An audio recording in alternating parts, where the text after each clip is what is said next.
Halo teman-teman semua, apa kabar? Lama sekali ya nggak ketemu dengan teman-teman. Hari ini saya pengen ngobrol-ngobrol. Jadi mulai 2020 ini saya memutuskan untuk seminarnya stop. Kalau ada yang nanya, Pak, kenapa Pak kok stop Pak? Pertimbangan saya karena tahun lalu ternyata saya cuma bisa nambah 2 toko. Dari target saya 5 toko cuma bisa nambah 2 toko. Dan saya merasa, wah berarti tahun ini harus 2020 harus lari lebih cepat lagi. Tapi akibatnya saya mesti atur beberapa jadwal, termasuk seminar. Seminar saya kurangin. Jadi seminar sekarang sudah tidak ada. Saya terima kasih teman-teman selama ini sudah mendukung seminar saya. Total seminar saya kalau nggak salah sekitar 70-an kali. Dari 2016, pertama kali saya ngadain seminar, September 2016, sampai hari ini kira-kira mungkin sekitar 70 sampai 80 kali. Saya terima kasih teman-teman sudah mendukung, luar biasa, mudah-mudahan bermanfaat. Saya juga senang, sudah banyak teman-teman yang mempraktekkan dan punya minimarket, saya senang sekali. Mudah-mudahan bisnis minimarketnya teman-teman bisa terus berkembang. Ya, jadi seminar sudah tidak ada. Nah, kemudian ada beberapa pertanyaan yang masuk ke saya, Pak. Terus kalau kita ingin belajar tentang minimarket, caranya gimana? Nah, ada beberapa alternatif. Salah satunya adalah saya akan segera launching buku. Buku saya judulnya Bisnis Waralaba Indomaret. Jadi judulnya Bisnis Waralaba Indomaret. Saya masih belum terbiasa karena bukunya baru dan baru akan launching nanti sekitar awal Maret. Jadi bukunya nanti judulnya Bisnis Waralaba Indomaret.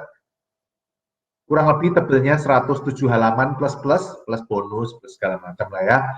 Nah, isinya sekitar 7 bab. Ada 7. Saya bacakan isinya, saya sendiri masih belum hafal karena baru.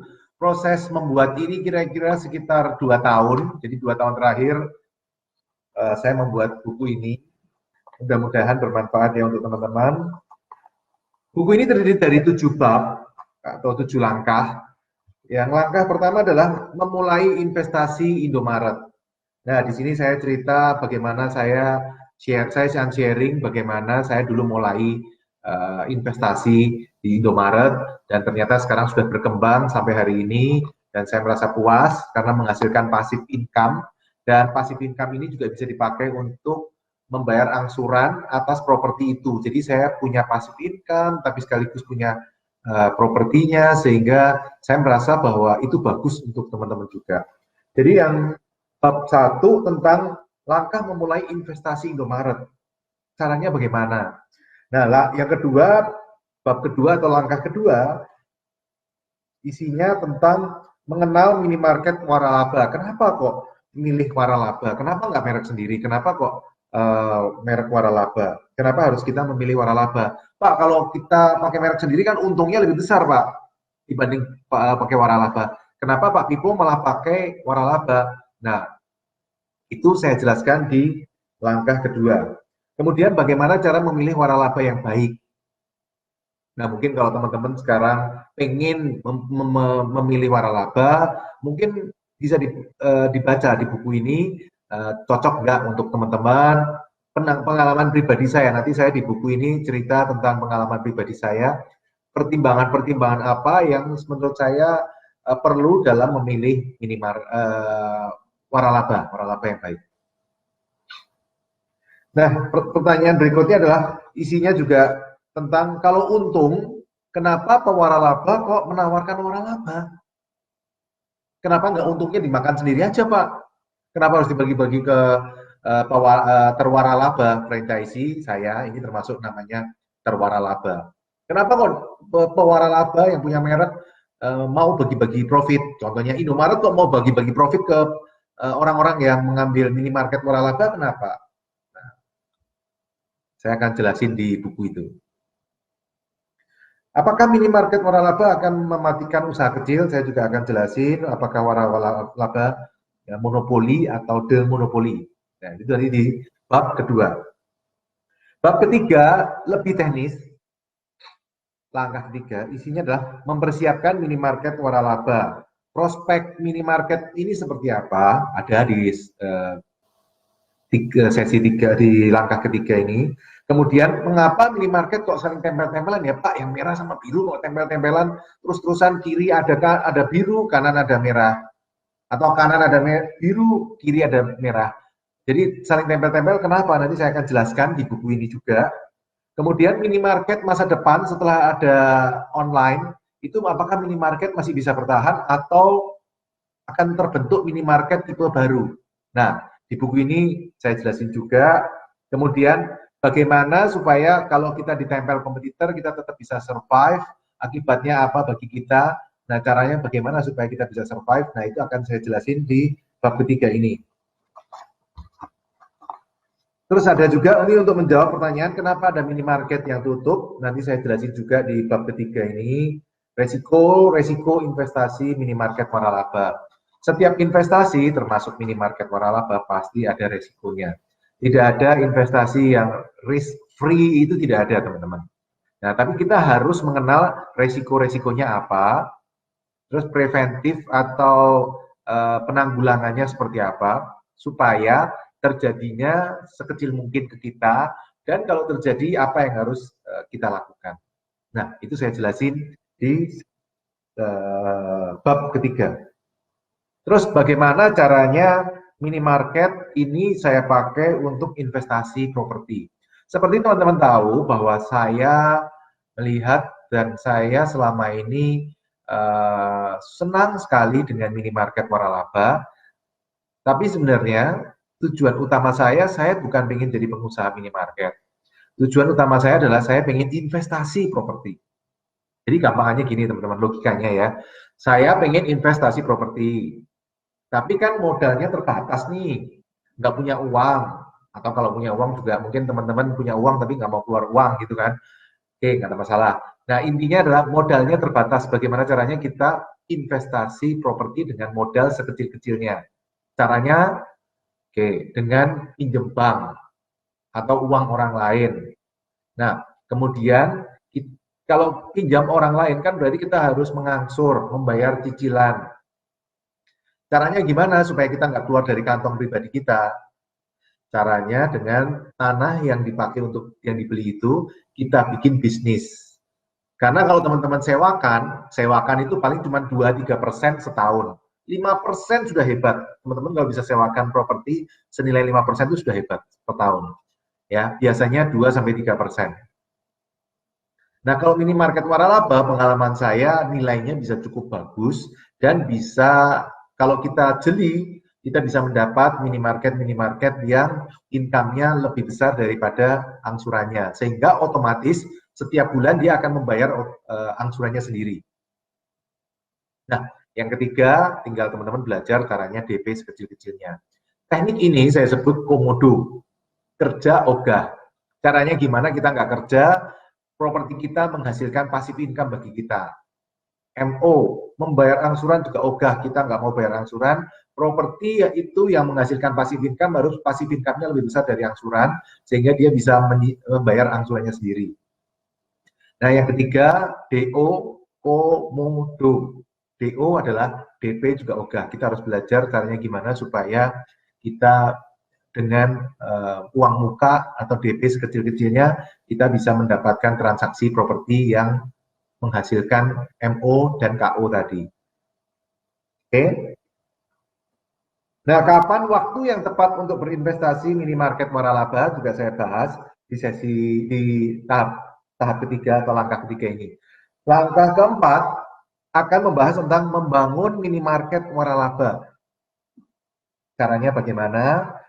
Apakah itu grand opening, apakah itu take over, mana yang lebih baik dari grand opening atau take over. Secara garis besar, grand opening itu teman-teman membuka dari awal. Dari tadinya tidak ada minimarket, jadi ada minimarket waralaba. Nah, itu disebut grand opening. Sementara take over adalah teman-teman tidak ada tidak punya sebelum teman-teman kalau take over adalah membeli langsung toko yang sudah jalan.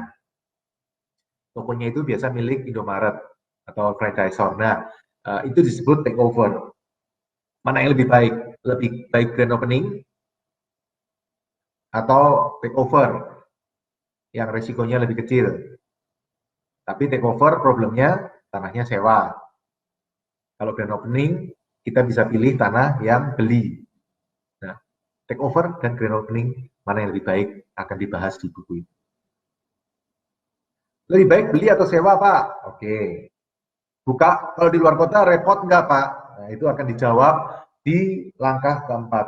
Keuntungan minimarket seperti apa, tempat yang cocok seperti apa, kombinasi dengan investasi lain atau bisnis yang lain bisa nggak? Nah, itu di langkah keempat. Teman-teman silakan cari di bukunya. Kemudian langkah kelima, menyiapkan modal, kebutuhan modal seperti apa, sebaiknya tunai atau pakai hutang. Kemudian kalau pakai perbankan seperti apa, itu ada di bab kelima atau langkah kelima. Langkah keenam adalah mengoperasikan. Jadi setelah minimarket itu jalan, bagaimana cara kita mengoperasikan. Nah, itu akan dibahas di buku itu. Monitoring minimarket seperti apa, rekening banknya seperti apa, biaya yang muncul, perpajakan, jangan lupa perpajakan kita harus selalu comply atau sesuai dengan peraturan, karena perpajakan ini penting. Semakin lama teman-teman tidak akan bisa menghindar dari pajak, karena itu menurut saya pajak kita ikutin aturan. Hanya yang bisa kita lakukan adalah kita melakukan tax planning atau perencanaan perpajakan, sehingga kita memilih peraturan-peraturan yang paling sesuai dengan bisnis kita, alias yang paling efisien bagi bisnis kita. Ya, perpajakan. Itu langkah ke-6. Langkah ke-7 nanti saya bagi, atau langkah yang terakhir saya bagi tips langkah menurut meraih kunci sukses. Bagaimana caranya saya bisa dalam 10 tahun ini dari 2009 sampai 2019 bisa sampai minimarket. Enaknya dikasih tahu nggak ya judulnya, jumlah minimarket saya? Minimarket saya total 2019 lalu total 28, termasuk 27 yang sudah saya beli tanahnya, propertinya, tinggal 1 yang masih sewa. Itu tersebar di Medan, ada 3, Serang, Rangkas Bitung, Pantai Anyer, Tangerang, Tangsel, Depok, Jakarta tapi ada 1, Cilengsi, Subang, Jawa Tengah ada 1, Jogja, ya, terus Jawa Timur ada 5. Oh ya, Sulawesi, saya tahun lalu menambah 1 toko di Sulawesi. Pertama kalinya saya punya toko di Sulawesi. Nah, sekarang saya lagi pengen, kayaknya seru juga kalau punya toko di Kalimantan gitu ya. Jadi lengkap nanti pulaunya. Sudah ada Sumatera, Jawa, Sulawesi sudah punya. Berikutnya kayaknya lebih seru kalau saya bisa punya toko di Bali, Lombok, dan Kalimantan ya. Supaya teman-teman bisa lihat bahwa ternyata minimarket itu walaupun saya tinggalnya di Jakarta, bisa dioperasikan dari jauh walaupun tokonya di Medan, di Sulawesi, di Jawa Timur, lumayan jauh dari Jakarta, tapi bisa dioperasikan dan menghasilkan profit yang baik. Oh ya, hari ini saya masih membangun 2 lagi minimarket. Jadi target saya segera bisa saya genepin sampai 30. Masih ada 2 yang saya bangun. Yang 1 sekarang lagi proses struktur. Prediksi saya ini Februari, selesai mungkin akhir Maret. Pokoknya sebelum puasa harus sudah selesai. Oke teman-teman, oh ya, buku ini teman-teman harganya 75.000, baru akan launching 1 Maret dan bisa dibeli di toko-toko buku. Tapi kalau teman-teman ingin mendapatkan penawaran khusus untuk pre-order, jadi sebelum bukunya terbit, saya akan bagikan dulu ke teman-teman yang selama ini sudah mendukung saya. Teman-teman bisa pre-order di Tokopedia, bukan Google. Di Tokopedia, search bisnis waralaba Indomaret.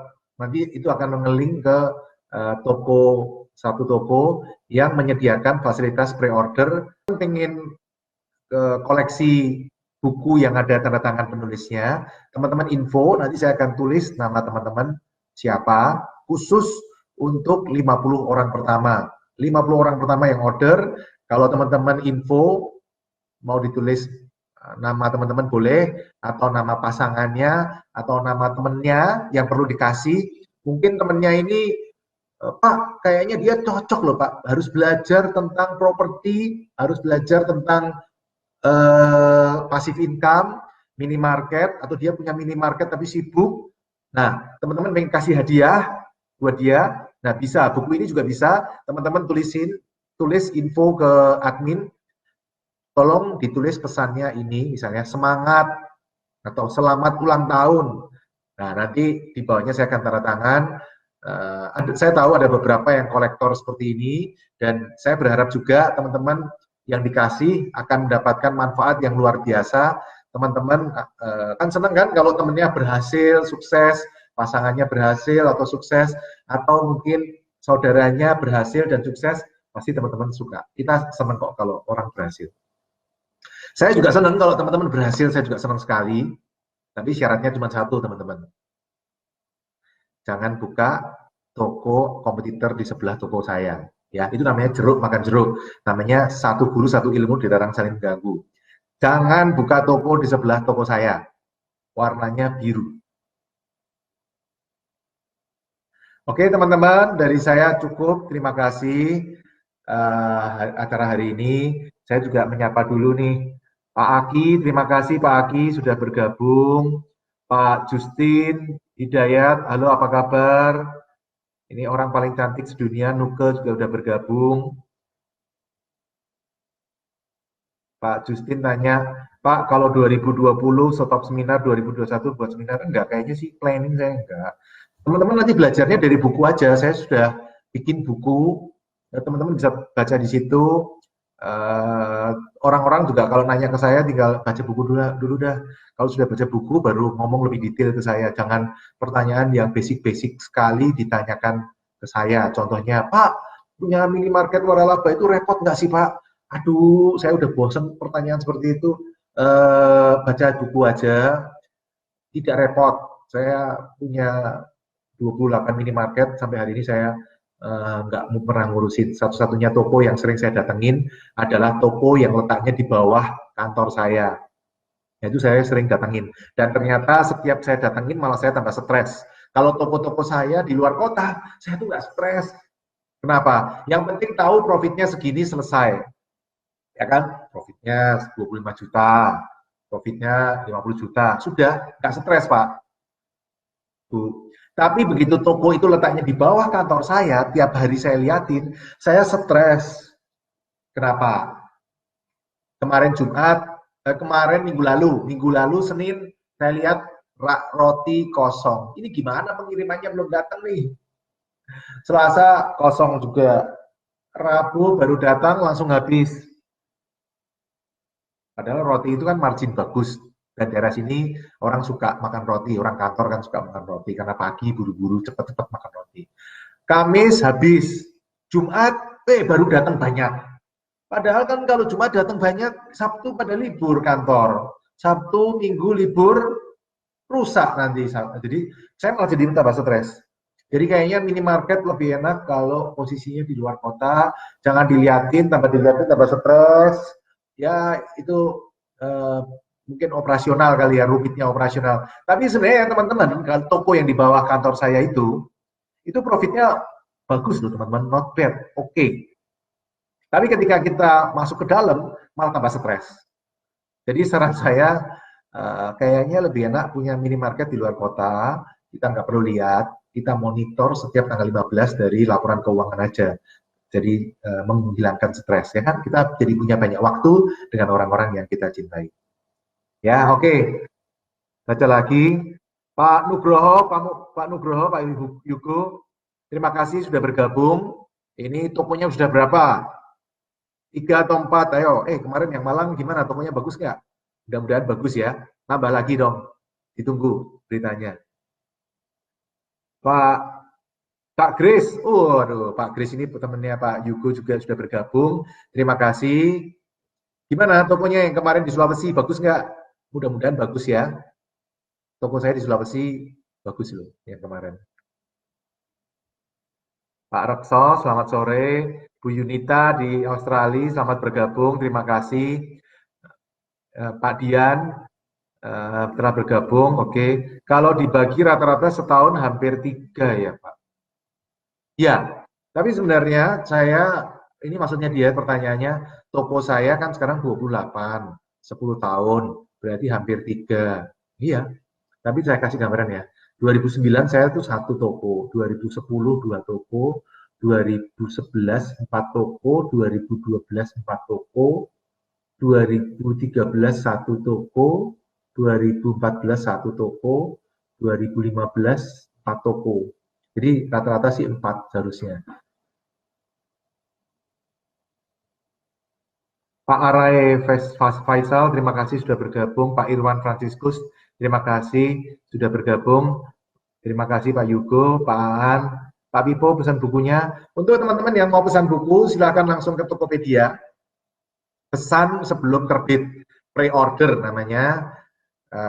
Silakan diketik bisnis minimarket, bisnis waralaba Indomaret. Sorry ya teman-teman, saya masih belum terbiasa dengan judulnya karena buku ini benar-benar baru. Jadi judulnya pun saya masih kebalik-balik. Bisnis waralaba Indomaret, BWI, singkatannya gitu aja ya, BWI.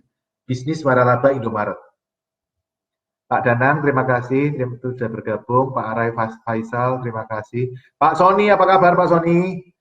Mudah-mudahan tokonya nambah lagi ya. Berapa sekarang? Terakhir 2 ketemu saya. Sekarang udah 3 atau 4. Ya, mudah-mudahan nambah terus dan tokonya bagus-bagus semua ya. Pak Grace, selamat malam. Oke teman-teman, terima kasih sekali lagi. Untuk pemesanan bukunya bisa ke Tokopedia. Judulnya Bisnis Waralaba Indomaret. Teman-teman ketik aja di search. Kemudian ada tokonya, pre-order akan dikirim 1 Maret. Nah, untuk penawaran untuk teman-teman yang pre-order kedua, teman-teman saya kasih kesempatan yang pengen ditulis di buku itu, buat teman-teman juga boleh, tapi kalau mau kasih hadiah ke orang lain, mungkin ada teman-temannya yang pengen, yang sebaiknya dikasih buku itu, saudaranya, mungkin omnya, adiknya, kakaknya, atau pasangannya. Kalau mau dikasih, tulis, silahkan diinfo ke waktu order, nanti saya tulis pesannya itu, sekaligus saya tanda tangan sebagai penulis buku, saya akan tanda tangan. Teman-teman, terima kasih. Sekali lagi ini benar-benar terakhir, udah stop.